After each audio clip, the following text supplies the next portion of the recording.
railway travels to Ireland. From the southwest of the Republic of Ireland, we'll travel right across the country and eventually arrive in Portrush in Northern Ireland. Among other places, the train will take us to a world-famous stud farm, a train museum, and treat us to breathtaking views. Traveling by train is an ideal way to examine this beautiful country.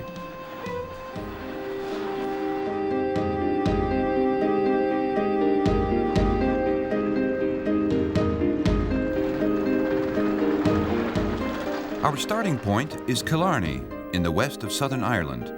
Here we're immediately embraced by the typical beauty of Ireland. Large lakes are surrounded by rough mountains in dark contrast with a clouded sky. Here, as elsewhere in the entire country, you'll also find romantic ruins of castles.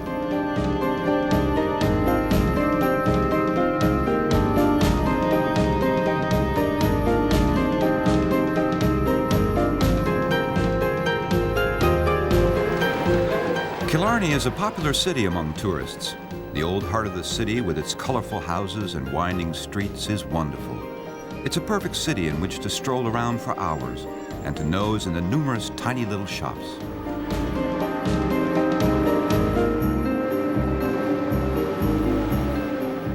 However, we're in search of the station. The horse coach takes us to a 100-year-old charming little building. There are many different types of trains in Ireland. Old steam engines, modern intercity trains, and a few very special trains. This one, for example, is the radio train. This intercity has special carriages from where disc jockeys arrange the music. No wonder the Irish youth likes to make use of this musical conveyance.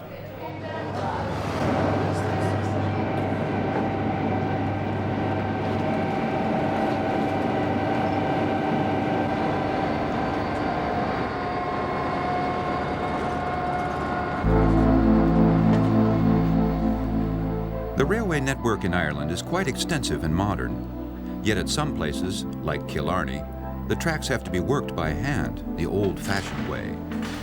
When this has been done, the journey through the green landscape can begin.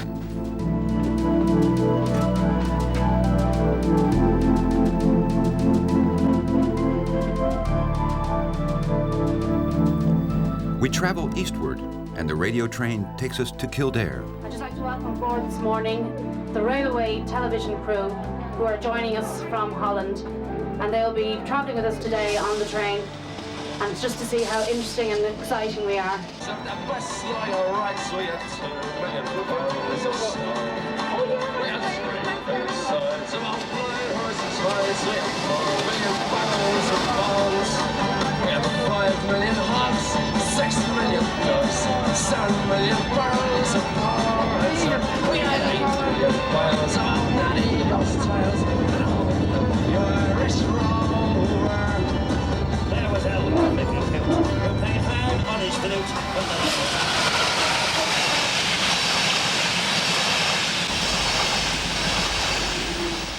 The sky above the Kildare station is gray and dreary. After a journey of a couple of hours, the radio train arrives at a deserted-looking station.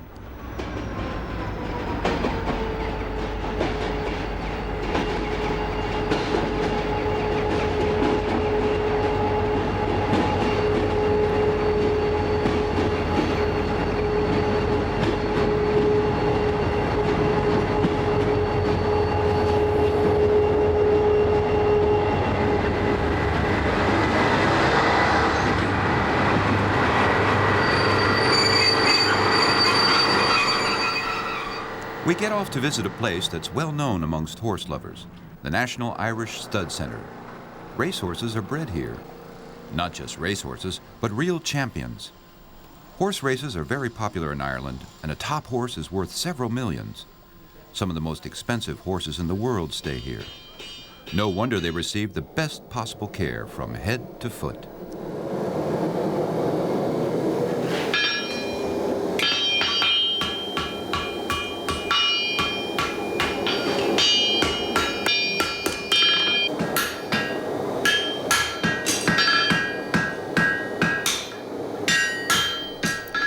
One of the champions the center looks after is Magic Wonder.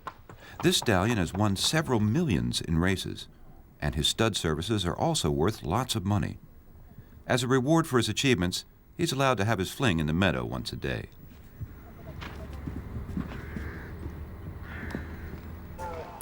Close to the stock farm, you'll find a horse auction.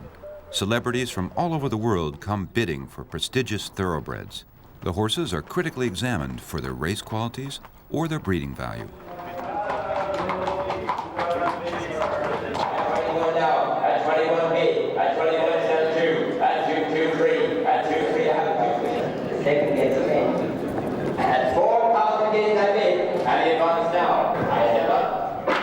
After the horse has been sold, the new owner hopes that his investment will pay off soon. Final flight. Beachtown has gone through the inside, a touchdown in front. Oh, so grumpy. Milton Field coming through strongly in between horses. They're racing up towards the finish, and Milton Field and Beachtown on the outside. Rosscastle the inside. As Clifton Falcon at the line. Beachtown. We leave the fanatic sports lovers and get in the train again. It starts up slowly and continues its journey to Dublin in the east.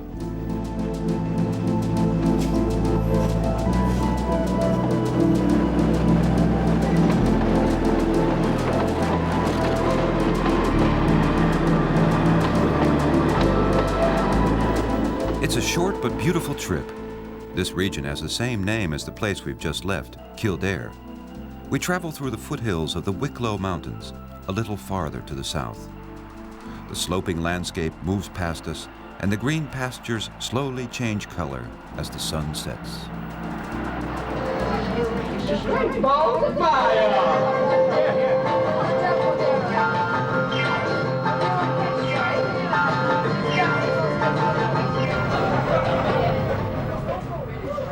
Connolly Station in Dublin.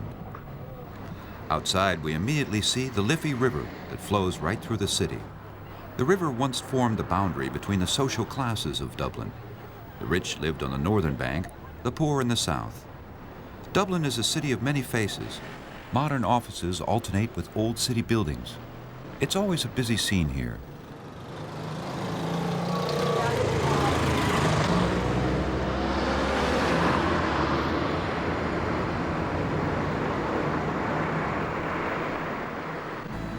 Just north of the city, we find the splendid Malahide Castle, which dates from 1185. The medieval inhabitants have made room for modern tourists. Sightseers also come to visit the Fry Railway Museum, the largest model railway in Ireland.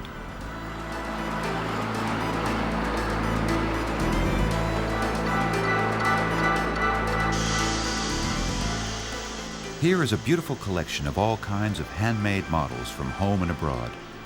More than 150 years of train history pass in front of your eyes.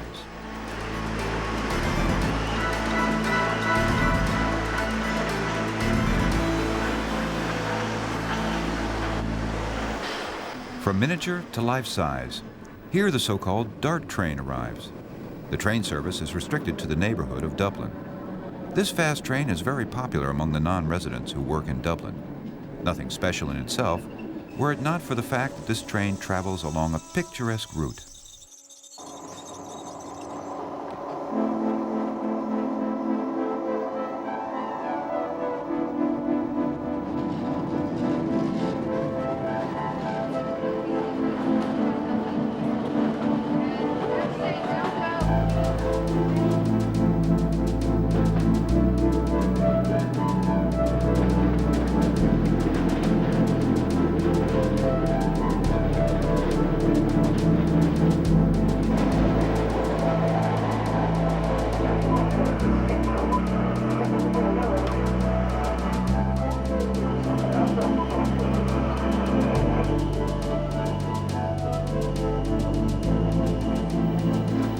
The Dart travels back and forth along the Bay of Dublin.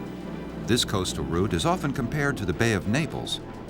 Apart from the fact that the sun doesn't quite appear as often as in Italy, this comparison is not a bad one at all.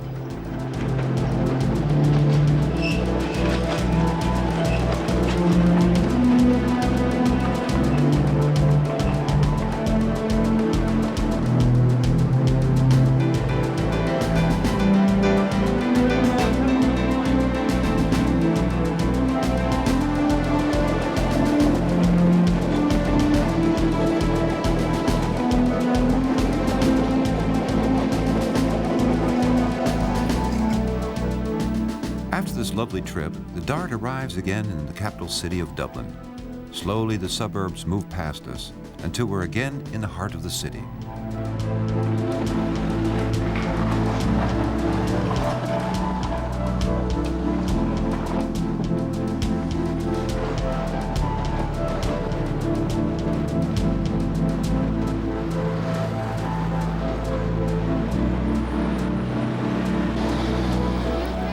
The Dart arrives at the central station. It's a crowded station used by tourists and commuters.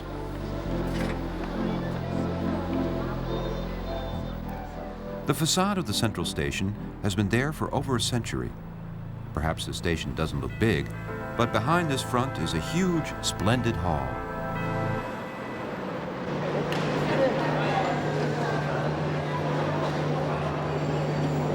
The station is a place of arrival and departure, not just for trains traveling through Ireland. From this place, many people also travel to Northern Ireland, to Belfast to be exact. The Irish Rail Company and the Northern Ireland Railways service the connection between both countries. We too are getting ready for the journey by intercity to the North Irish capital.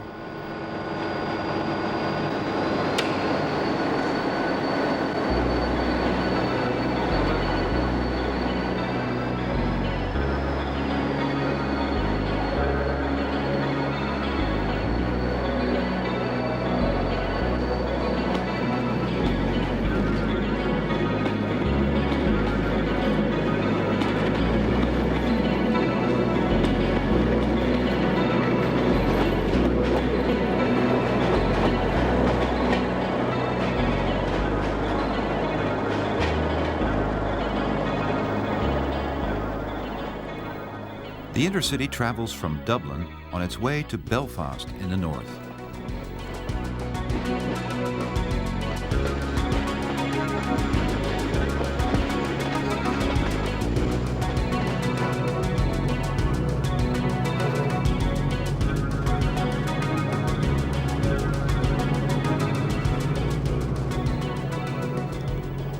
The famous beauty of the Irish landscape is evident all around us. Traveling to the Northern Ireland, nothing indicates the enormous contrast with the Republic of Ireland. Since 1922, the island has been divided into two countries. The Catholic Republicans are often diametrically opposed to the British-oriented Protestants. A border between both countries isn't perceptible.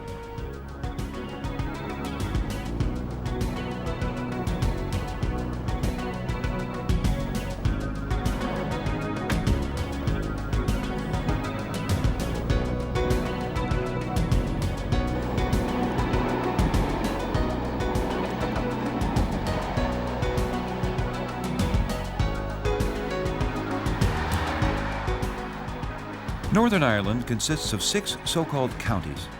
This is the county of Armagh. It's known as the Apple Orchard of Ireland.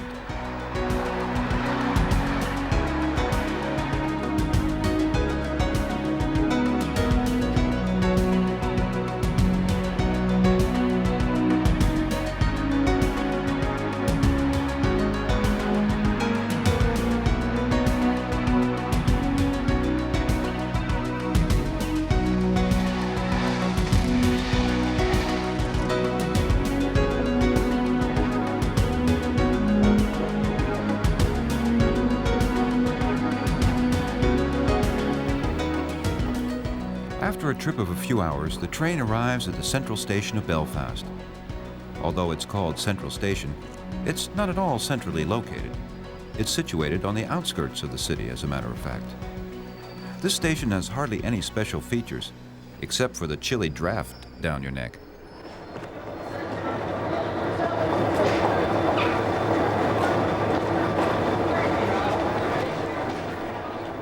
We get off to pay a visit to the city. The intercity continues on its way to Londonderry.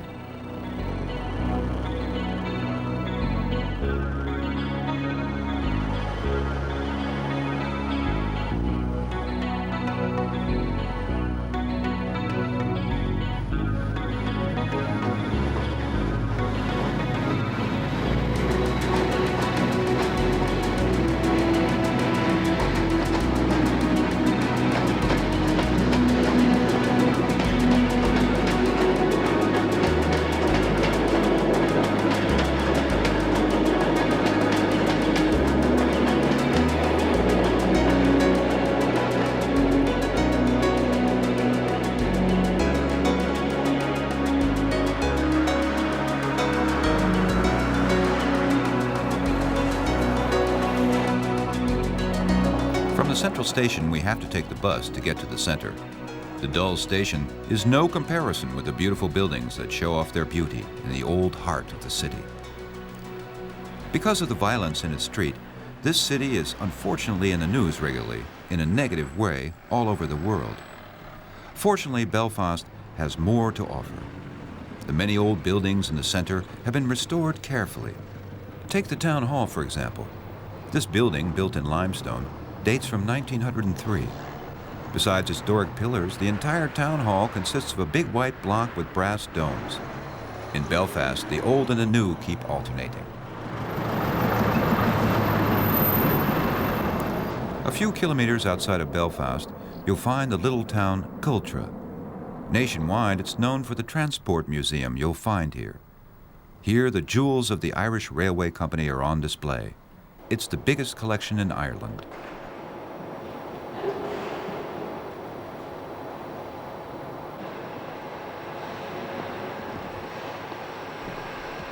Showpiece number 1 is the Maeve. This engine weighs no less than 135 tons and was built in 1939. With relation to trains, Ireland has a glorious past. By December 1835, the first railway station was already built. It connected Dublin to Kingston. After the success of the first railway section, the construction of a complete network of railway lines was started throughout Ireland. During the first years of the construction, more than 500,000 people worked on the Irish Railway. The Irish tracks are wider than those in the rest of the world. Instead of the usual 1.5 meters, the distance between the two rails is here 1.6 meters.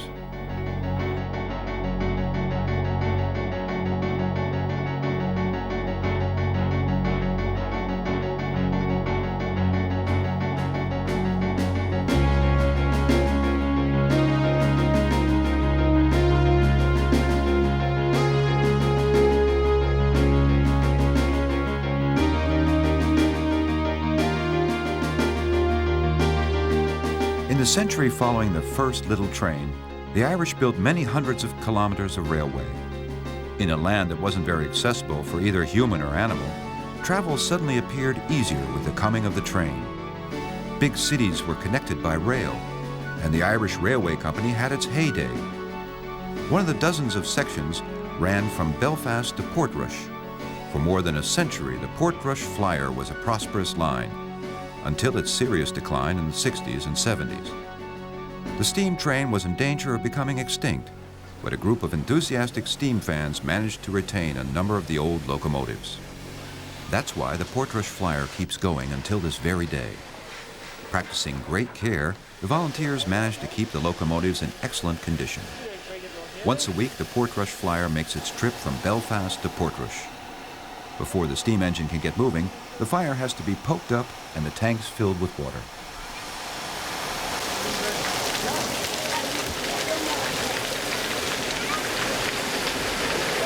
Put her off there, John. A bit more.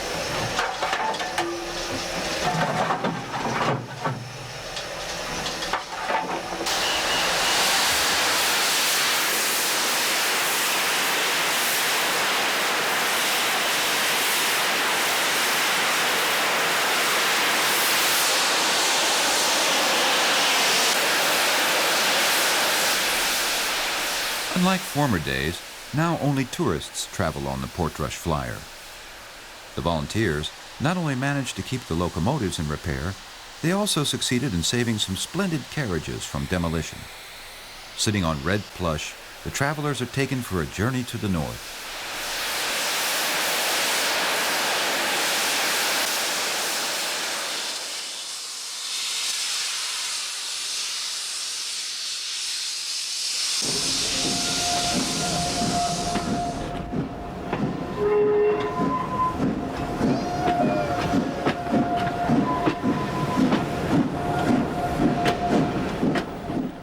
Once the steam locomotive, with the beautiful name of Merlin, gets started, we travel toward Portrush in the north of Ireland.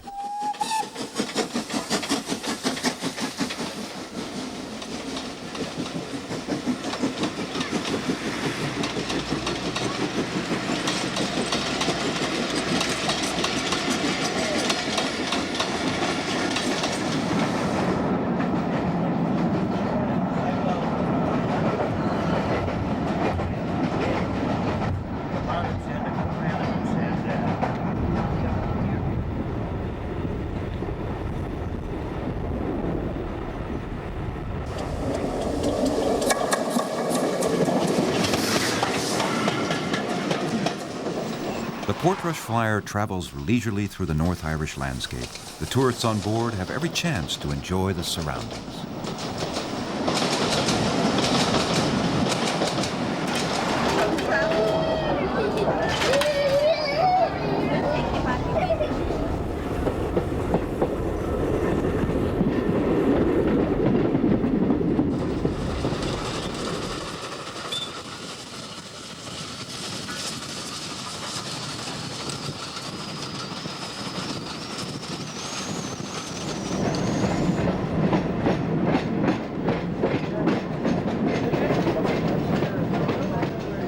After a trip of a couple of hours, the sea is in view, and the Portrush flyer has accomplished its nostalgic journey.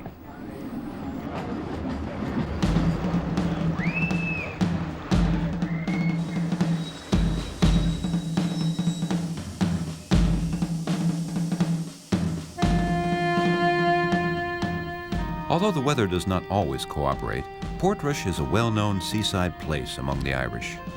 Last century, this Victorian town was already a favored place amongst the wealthy in the country. The beaches here are safe, and anglers especially love to go to sea here and cast their fishing lines.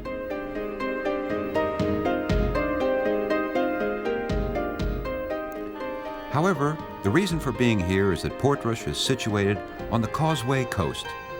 This is a world-famous coast because of its fantastic panorama and special rock formations. Thousands of stones lie together in an exceptional way, forming a giant staircase. The Giant's Causeway came into being after liquid lava flowed into the valley. Originally, it was one big mass of stone, but after the lava cooled down, it shrank, and the pillar-shaped stones came into being. In all, there are more than 40,000 stones that were shaped this way.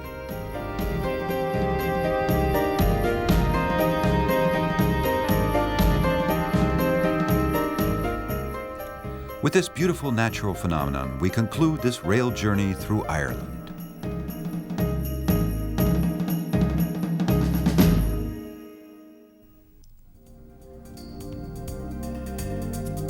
For our next episode of Railway, we travel to Romania. We'll start in the capital Bucharest and travel into the Carpathian Mountains. Traveling through this romantic country is like a trip back into a colorful past. So join us next time on Railway.